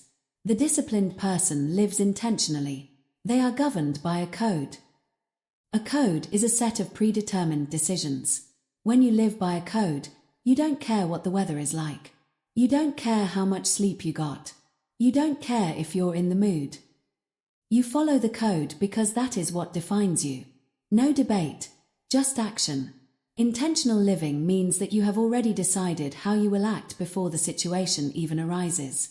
If I feel like quitting, I will do 5 more representatives. If I am tempted to scroll, I will put my phone in the drawer. If I am faced with a hard task, I will do it first. These aren't suggestions. These are the laws of your personal kingdom. The cost of every negotiation. Every time you allow the negotiator to speak, even if you eventually win the argument, you lose. Why? Because negotiation costs cognitive load. If you spend 20 minutes arguing with yourself about whether to go to the gym, you have used up a massive portion of your willpower battery before you even get there. You arrive at the gym exhausted from the internal fight. When you live a life of no debate, you preserve your energy for the work itself. You don't waste energy on the decision to work. You save it for the execution. Imagine how much more you could achieve if you never spent another second wondering if you should do the things you already know you need to do. Imagine the speed of your progress if you simply moved from one task to the next with zero internal friction. This is the flow state of discipline. Your daily code of conduct. To live as the person who doesn't negotiate, you must write your own code of conduct. These are your first principles. They are the non-negotiables that you will live by for the rest of your life. I'm going to provide you with a sample code. You can adopt this as your own, or you can modify it. But whatever your code is, it must be written, and it must be absolute. 1. The rule of the morning. I will not negotiate with the alarm clock. My feet hit the floor at the scheduled time, regardless of my level of fatigue. I win the first battle of the day, every day. 2. The rule of the frog. I will not negotiate with resistance. I will tackle my hardest, most avoided task first, before I check email, before I seek comfort, and before I warm up. 3. The rule of the standard. I do not lower my standards to match my mood. If I am tired, I do the work tired. If I am bored, I do the work bored. The schedule is the master, not the emotion. 4. The rule of the one more. I will never stop at good enough. In every workout, every project, and every habit, I will do one more than I feel like doing to remind my brain who is in charge. 5. The rule of the streak. I will never miss twice. If life interferes, I will return to the path within 24 hours. No excuses, no guilt, just the next X on the calendar. This code is your contract with your future self. When you sign this contract, the negotiator is fired. No debate. Just action. The social impact of the non-negotiable. When you become a person who doesn't negotiate with themselves, something strange happens to your relationships. Other people start to respect you differently. People can sense when someone is negotiable. They know who they can talk into skipping a workout or staying out late drinking. They know who they can push to change their mind. But when you are non-negotiable, when you are a person of high standards and absolute follow-through, people stop trying to move you. They realize that your discipline is a force of nature. You become a fixed point in their world. This doesn't make you a hermit. It makes you a leader. Your discipline gives others permission to be disciplined. Your no becomes respected. Your yes becomes ironclad. The final transformation, from effort to identity. Throughout this book, we have talked about doing hard things. But as you live this way for months and years, a final transformation occurs. The things that used to be hard are no longer hard. Waking up at 5 a.m. isn't hard anymore. It's just what you do. Deep focus isn't hard anymore. It's your natural state. Facing discomfort isn't hard anymore. It's where you feel most alive. You have successfully retuned your internal thermostat.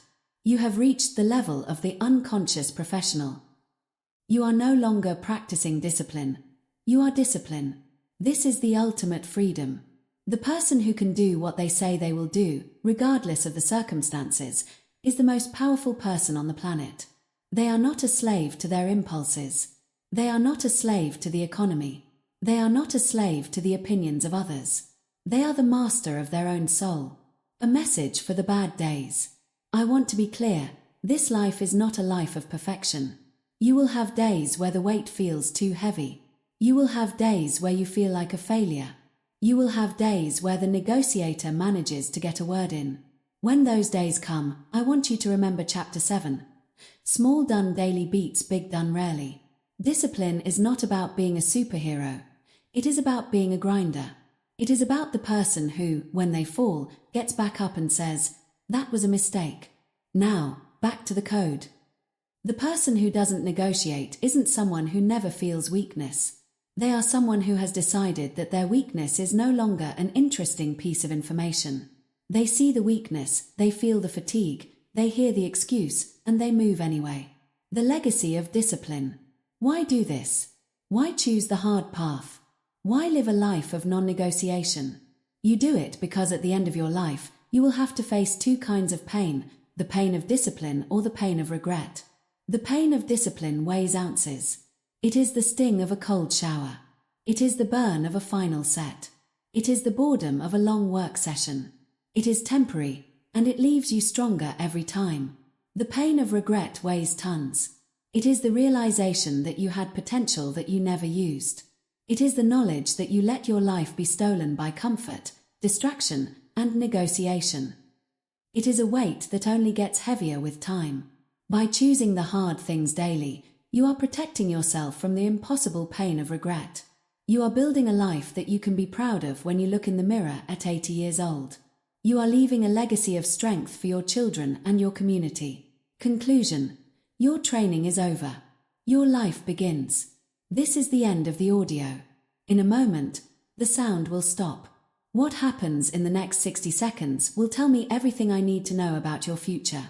Will you immediately go back to your negotiable life? Will you look for another book to motivate you? Will you check your notifications to see what you missed? Or will you move? Will you identify the hardest thing you need to do right now and do it? Will you commit to your code? Will you tell the internal negotiator that his services are no longer required? You are the person who does hard things daily. You are the person who makes hard the default. You are the person who eats the frog. You are the person who keeps the chain alive. You are the person who doesn't negotiate. Go out and prove it. Every day, every hour, every rep. The mantra for Chapter 10. No debate, just action. No debate, just action. No debate, just action. The world is waiting for the version of you that follows through. Audiobook outro tone, empowering and final. Thank you for listening to The Discipline to Do Hard Things Daily. Now, go do the work. The end.